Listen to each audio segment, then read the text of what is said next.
লোহাগাড়া চুনতি এলাকায় মার্সা পরিবহনের দুই বাসের মুখোমুখি সংঘর্ষে 4 জন নিহত হয়েছেন।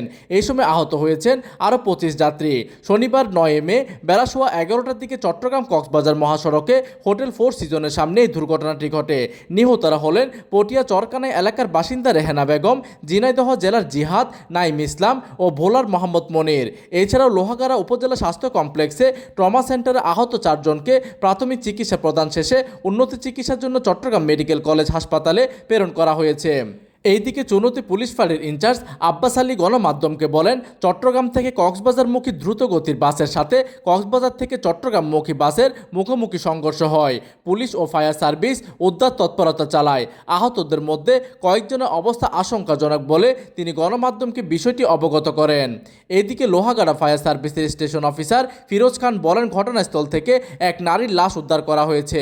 এছাড়াও 20 থেকে 25 জন যাত্রী আহত হন, 6 জনকে আশঙ্কাজনক অবস্থায় উদ্ধার করা হয়।